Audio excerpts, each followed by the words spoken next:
Specific बोल रहा है सेक्शन 22 किसके ऊपर अप्लाई होगा? सबसे मेन दिक्कत, सबसे मेन पॉइंट, स्थावर संपत्ति के विनिर्दिष्ट पालन, specific performance of immovable property. Specifically एक ही टाइप के ट्रांजैक्शन के लिए सेक्शन 22 जुड़ा हुआ है। स्पेसिफिक परफॉर्मेंस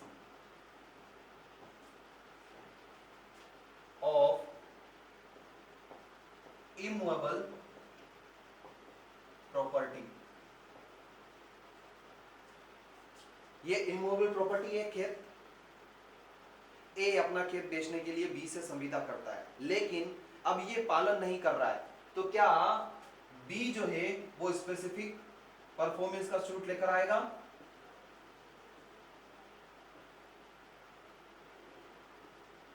लाएगा क्या?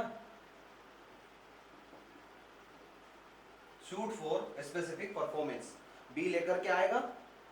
तो उसके स्पेसिफिक परफॉर्मेंस के सूट में वो क्या क्या मांग सकता है, ये बता रहा है आपका सेक्शन 22।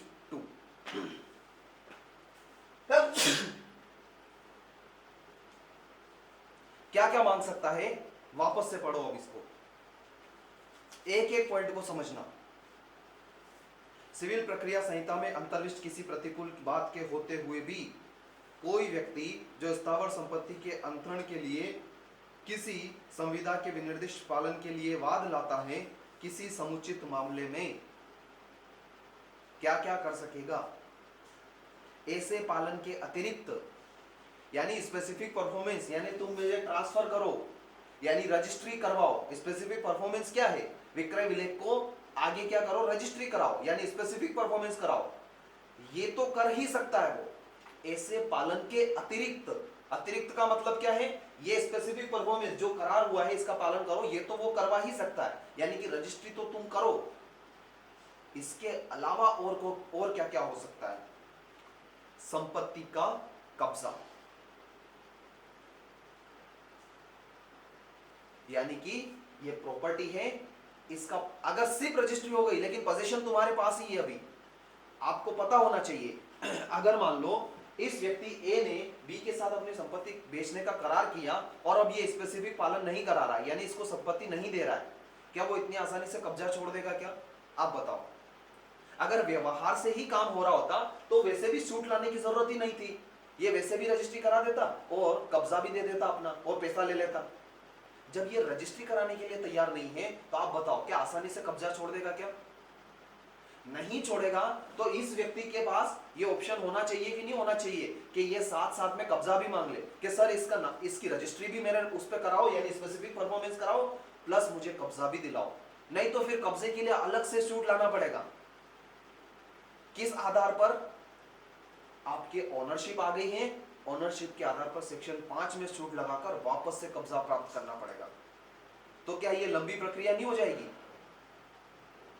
तो यहां पर क्या ये रजिस्ट्री कराते समय कि स्पेसिफिक परफॉर्मेंस कराओ, यानी कि रजिस्ट्री कराओ और साथ ही साथ मुझे कब्जा भी दो, नहीं मांग सकता है क्या? पहली बात क्या, हाँ क्या क्या मांग सकता है, एक एक करके अपन देखते हैं। इधर लिख देता हूं ना। नंबर 1, स्पेसिफिक परफॉर्मेंस तो करवा ही सकता है।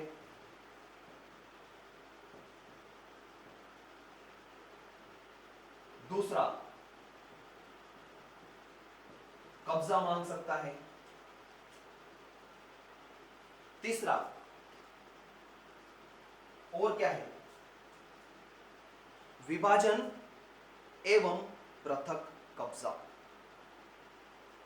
अगर मान लो, इसलिए मैंने ये जॉइंट प्रॉपर्टी लिखा था यहां पर, अगर मान लो किसी व्यक्ति ए ने अपने हिस्से की प्रॉपर्टी बेचने की बात कही, उसका हिस्सा फिक्स है, कौन सा मिलेगा, कैसा मिलेगा, कितना मिलेगा भी ये फिक्स नहीं है, लेकिन ये फिक्स है कि उसका हिस्सा है उस प्रॉपर्टी में। उसने किसी व्यक्ति बी को बेचने के लिए संविदा कर दी, लेकिन अब चूंकि वो उसका बंटवारा नहीं हो रहा है, इस वजह से वो बेच नहीं पा रहा है, रजिस्ट्री वगैरह करा नहीं सकता है।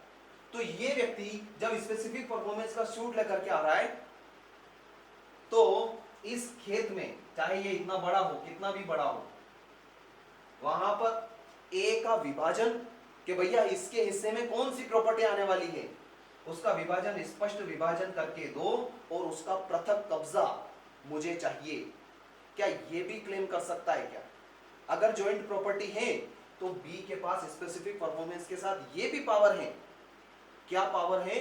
कि वो ज्वाइंट क्या बोलते हैं, ज्वाइंट प्रॉपर्टी में से विभाजन के लिए भी बोल सकता है कि भाई इसका ए का जितना भी हिस्सा हो रहा है ना, इस प्रॉपर्टी में से विभाजित करो। किसको बोलेगा? न्यायालय से मांग सकेगा और न्यायालय फिर डिक्री जारी करेगा कि हाँ भैया तुमने स्पेसिफिक परफॉर्मेंस के मतलब अपनी प्रॉपर्टी बेचने के लिए बोला है ना, तो तुम्हारा हिस्सा विभाजित होगा, इसका पृथक कब्जा निकलेगा अलग से और हम इसको देंगे। लेकिन ये कब देंगे? जब बी मांगेगा तब देंगे ना। अगर सिर्फ उसने परफॉर्मेंस कराने की बोला तो बी के नाम पर नामांतरण हो जाएगा, रजिस्ट्री हो जाएगी और पोजीशन अभी ए के पास ही रहेगा, यानी जॉइंट फैमिली में ही रहेगा। तो बी तो पछता रहा है, प्रॉपर्टी की प्रॉपर्टी उसने खरीद ली, लेकिन अब ए का जो हिस्सा था उसके नाम की जगह बी का नाम चढ़ गया। लेकिन कौन सा हिस्सा था ए का? जॉइंट फैमिली है ना, जॉइंट प्रॉपर्टी है, तो अभी ए का हिस्सा तो स्पष्ट ही नहीं हुआ था, है जरूर, यानी जब भी बंटवारा होगा तब भी बी को मिलेगा। लेकिन बी को इतना इंतजार करने की जरूरत है क्या कि जब भी बंटवारा हो 10 15 20 साल में तब मुझे मिल जाए? ऐसा थोड़ी है क्या? उसे तो आज ही चाहिए, आज ही खरीदा है तो